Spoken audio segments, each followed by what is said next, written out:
So last time when we were getting into this good conversation there, we were working through this idea of shift. And you talked about the S, the H, and the I, the innovation. So now, what are the other two remaining parts of this? Because we don't want to leave this as a cliffhanger. Now wondering, what else is there? After I've innovated, I've worked, collaborated in a sense. And I love that. The collaboration. I think sometimes even parents get nervous about that because I'm supposed to be the parent and they're the child. But your illustration last week really showed how the collaboration with the stairs has buy-in really for both of you.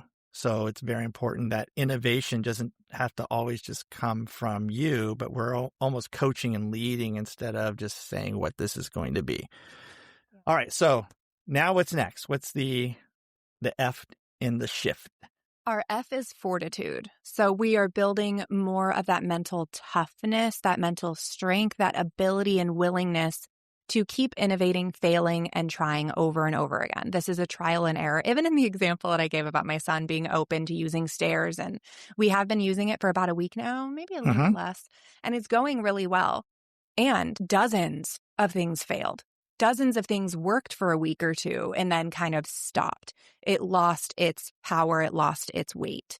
And so the fortitude comes from trial and erroring many times over and still knowing that I'm capable of trying again. It's taking that when it's building more neuroplasticity. It's about checking in with ourselves, especially when it comes to the self-awareness and the healing through that of believing in the future of myself, believing in the future version of myself in order to handle it and manage it in a better way than I'm capable of right now.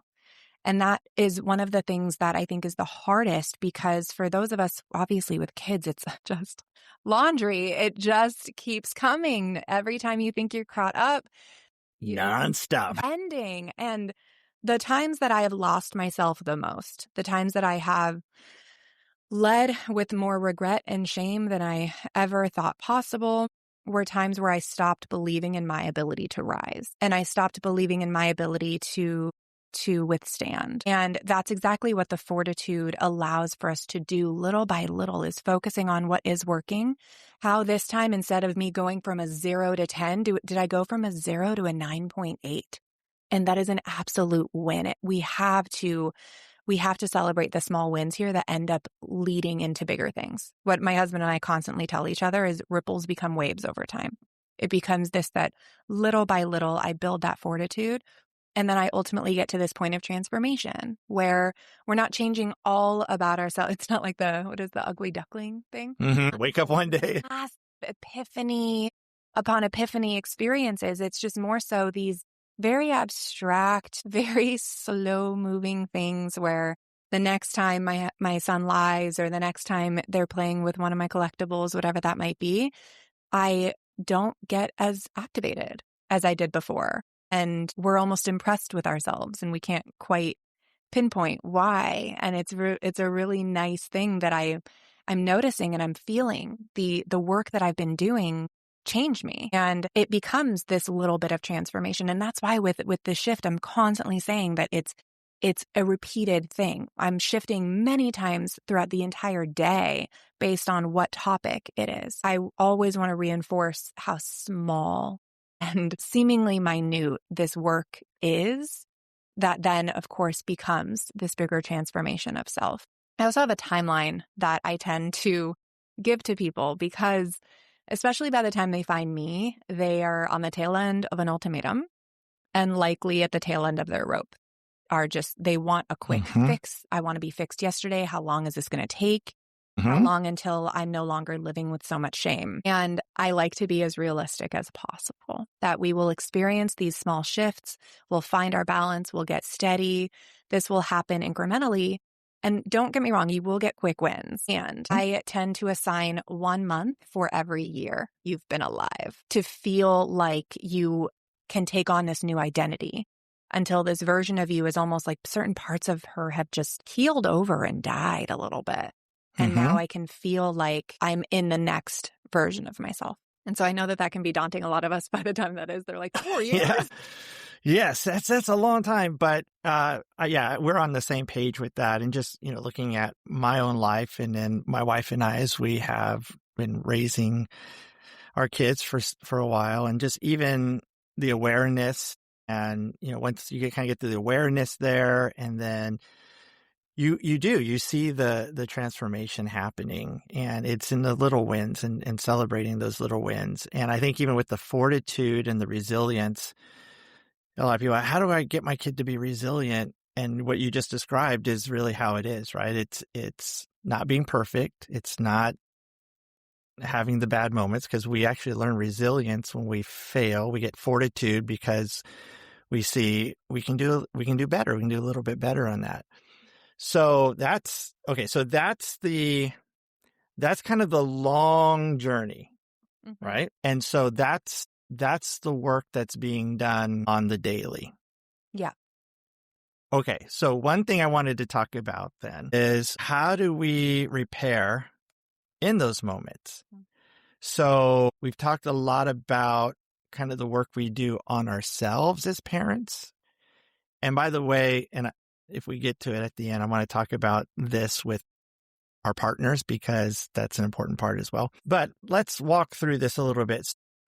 Going back to my, and I don't really have if people are listening and think, this dude, what's he have, like signed Joe Montana football or John Brady, Babe Ruth baseball? No, that was just something that came in my head. But let's go back to that though. Let's say we go back to, I'll be honest with you. I probably lost it more when my kids, especially when they're younger, would take highlighters or Sharpies and take my books that I really valued, and they would like draw in them. I was like, oh my goodness. So let's go back to the collectible. Okay. So boom, what do you do? I told you not to come into my room. You touched my things. Would you like it if I came into your room and broke your things? And in fact, let's go and find your favorite toy and all of this, Yep. we do it, and I've done it. And then it's kind of like the dust kind of settles a little bit. If they're teenagers, what's going to happen is you're probably going to get a couple FUs or whatever, slam doors, whatever. And then as a dad, I'll just tell you how I feel, because this is how I felt before. It's like, I suck as a dad. I've just ruined my child, and they're never going to want to be with me again. And yet there is a way that you talk about where we can repair beyond just, dad, as dad, I blew it. I'm so sorry. Mm-hmm. Where's the repair in terms of the restoration? Like you said before, it's not just me. They did something they knew they weren't supposed to do. Yeah. We both blew it. We both love each other immensely. What would you practically coach me as a dad on the next time that happens, how I could work towards repairing that rupture and building the relationship even stronger, even in the midst of what happened?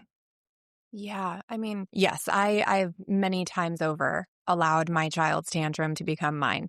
And then Mm-hmm. I do exactly back what they did to me. It's almost always some level of injustice that comes up for us. And that's usually why we want to show them what our experience was in order to kind of remedy it. The biggest thing that I want us all to remember is to share with our kids that we are learning too. Mm-hmm. So when I'm repairing with my kids, no matter how gross and no matter how small, there is going to be this acknowledgement that I make with them that I wasn't taught this when I was growing up. I'm teaching myself how to do this now, and I'm still learning. I'm learning how to communicate my needs in a way that I'm telling you to do in real time. Mm-hmm. So it's not about apologizing for what you felt. It's about apologizing and taking ownership over what I did with it. So when it can be something that's very long drawn out, if they're capable of withstanding this conversation for so long, it can also be something that says, hey, I got really angry before, huh? I got really big and mad. And here's why. Here's where that came from. And here's what I wish I would have done differently. And here's what I'm going to be doing differently. And then you do the different thing. The reason why so many of us repeat the same patterning, the same disgusting behaviors to ourselves and to our kids is because we don't quite know what to do instead. And even once we do know, that patterning is going to take a while. And without that conscious effort, I will keep repeating it. So I never want any conflict to be repaired without an action point, without, hey, here's what I'm going to do in order to achieve this result that I'm looking for, which is you staying out of my stuff. And what I would like to see from you in order to achieve that, where you don't get yelled at when you forget. Once we're able to do that, even in the small things, I always suggest that we start with very low risk experiences, very low risk repairs. We come up with solutions together, and then you prompt them. You keep it very front of mind, not through a suppression model, but instead out of something that's like, hey, I'm being extremely mindful about this. And every few days you revisit it. You say, hey, I was thinking about the thing that happened the other day when you came into my room and drew on my books and I got upset, right? It's still on my mind. I'm still thinking about this. Here's what I've been doing in the last few days. Have you noticed those efforts? Has that been coming through? No? Okay, where am I missing the mark? And you allow for this repair to not just be a one-time thing, it becomes a series. Because if you say, I'm sorry, but you made me really mad, and I'm sorry, but you didn't listen, it then becomes this echo within your mind. And if you are rethinking it and revisiting it, so are they. Yes. And for me, I want to be able to control, without using that in a negative context, I want to be able to control that narrative as best as I can in order to promote as much safety and security in them as possible. So that's what I want is, hey, here's what was happening for me. Here's what I did with it. Here's why that happened for me. Here's what I wish I would have done differently. And here's what I'm actively going to do in the future. I'm likely going to error. I'm likely going to repeat it. And I need you to know that I'm being mindful, right? It's not about these sweeping, mommy won't yell again. Mommy's really sorry. She won't do that again. I won't do that again. Even when my son still, like this morning with the fibbing, with all of this stuff, even when he says like, I won't ever lie to you again, I tell him, yes, you will. And I expect you to. We're just working on it happening less. And I tell them, even when, for my kids, it was the volume of my voice. And I would tell them, hey, I'm going to work on this. What I'm going to do instead is this. Instead of calling your name from downstairs multiple times, I'm going to come up and I'm going to get you and I'm going to make sure that we have each other's attention. And then and that sounds really cute. What that really sounds like is me going to the top of the stairs and be like, this is when I would yell. Right now, in this situation, with me coming up, with me coming and giving you my attention and making sure that I had yours, and you still actively choosing not to follow the instruction that I gave you, not to follow the request that I made. This is when I want to yell. And just sharing with them that that's what's coming up for you is so incredibly powerful in showing them not only what not to do, but what to do instead. Huge. This is so good. So we looked at a sense of vulnerability has to be there, that we have to be willing to be transparent with ourselves and with our kids. And again, in age appropriate ways. Understand, like you said, the conversation that I'm going to have with my 16-year-old is going to be different than when they were 4 or 5. But we're still keeping the same idea that we're being vulnerable. We're admitting that we're always learning, that we're all in this process of transformation. I think sometimes parents come back, or I might see comments, which I've gotten a few comments on my recent TEDx talk where I talk a lot about how we need to be the calm in the storm. And, some well-intending person was like, well, you've been fed the lie, about all this gentle parenting and, lying is lying and it doesn't matter.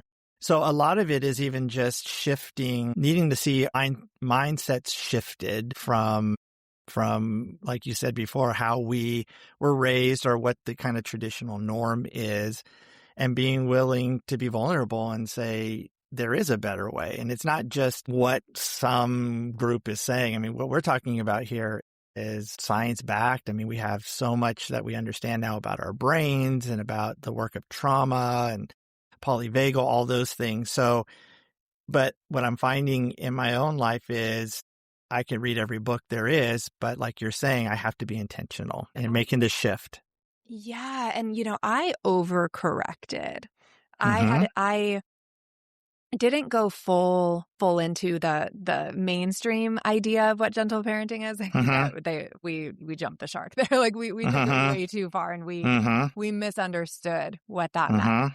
So I definitely overcorrected. I tried really hard to lead with more acceptance of poor behavior and fixing the narrative to make it sound more gentle, more soft. And there's certainly ways that I've very much kind of found more of a balance in between. We start with this rigidity, we overcorrect into so much Mm-hmm. flexibility that then we kind of have to like snap back into Mm-hmm. somewhere in the middle.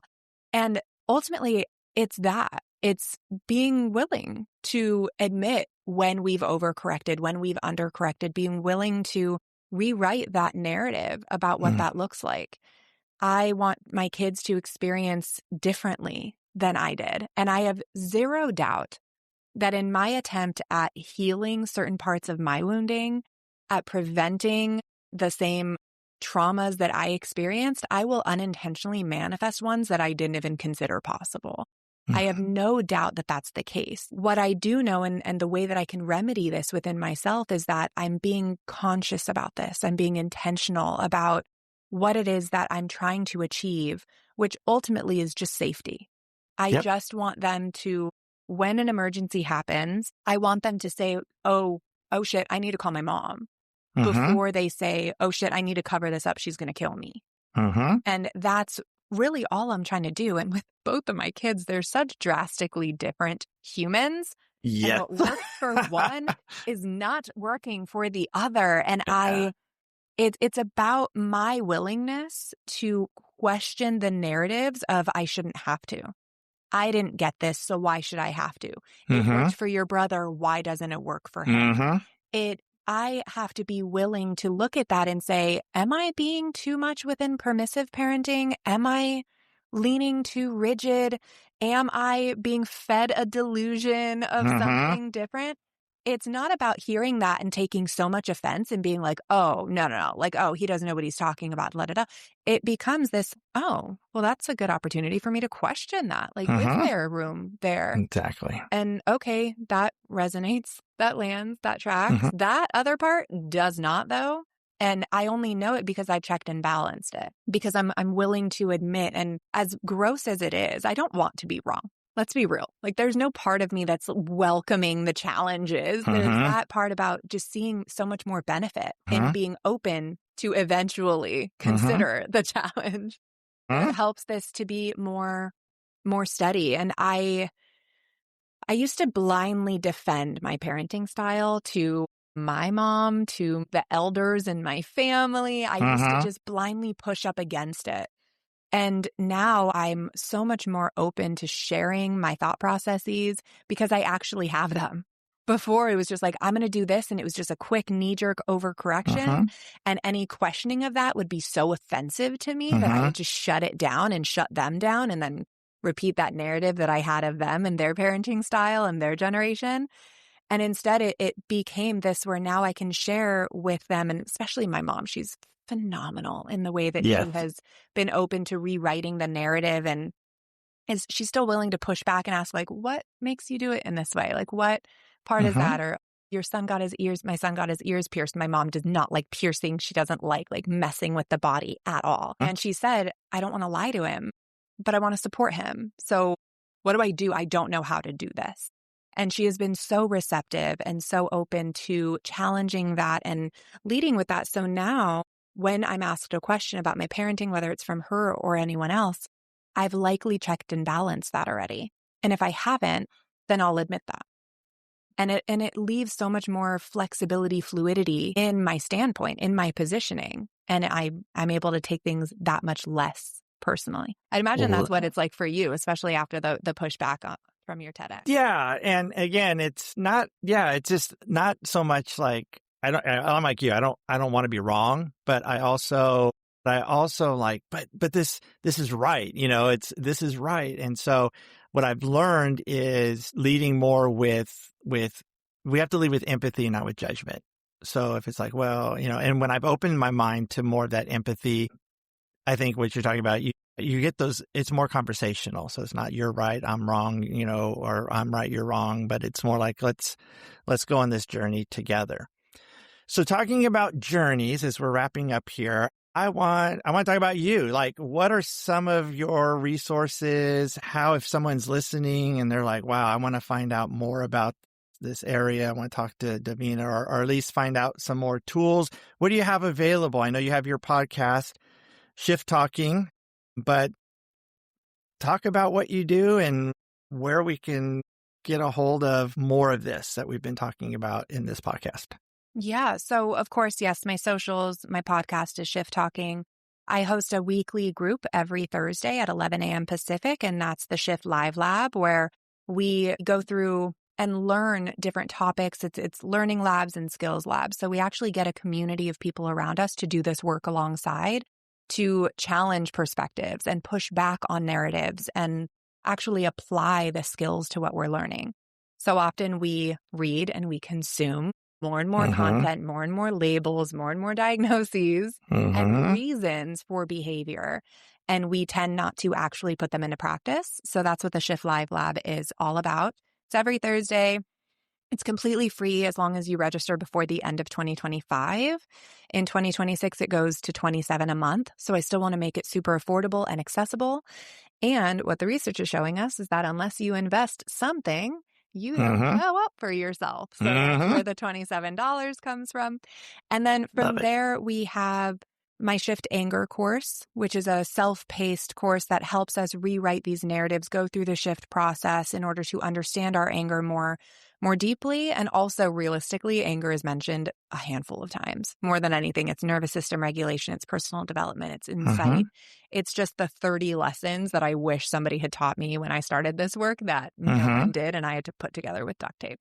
So that's where those are the most easily accessible programs that I have. We can always talk one-to-ones later, but I really want to get people quicker tools that feel like they can save them more in the in-between moments. And all of this is to say that I've rewritten the narrative multiple times over. My husband and I nearly separated 5 years ago. He nearly committed suicide. We regretted parenting. We've struggled and drowned within the responsibilities of it. And we've found our way through to actually thrive within it most of the time. Law of averages here. And that's really what I want to be, this professional friend for other people to do the same, and have someone alongside who will be completely transparent and honest about what my experience was, so they feel hopefully less alone through theirs. Well, there's just so much gold here, and I just appreciate the time that you have taken, the extra time really to talk with us. And hopefully, we're going to get lots of people over checking out your work as well, because there's such a like-mindedness. There's such it's just good when you're finding people who are in that same realm as you are, and then being able to not only collaborate, but say, hey, this person or this organization, they're doing it in an amazing way, because none of us can do it all ourselves. And especially with parenting, as you talked about community, I know it's one of the hardest things that I'm finding, talking with parents is that, the community is hard to find, especially when you have children who are neurodivergent and exhibit things that other people find uncomfortable, which they shouldn't, but they do. Or you're being questioned all the time about your parenting, and finding that like-minded community is so valuable for all of us. So whatever that is, find that community, get involved in it. And now you have another wonderful resource that you can draw upon. So Davina, thanks again for being on The Rewired Parent. And I know we're going to keep rewiring. And I think you, in our discussion, just really highlighted what I love to highlight, and that is we can stop fighting the fires and we can understand the spark. And thank you for all the tools and insights that you've given. I'm honored to join you in this conversation. Oh, thank you so much for having me. Thank you.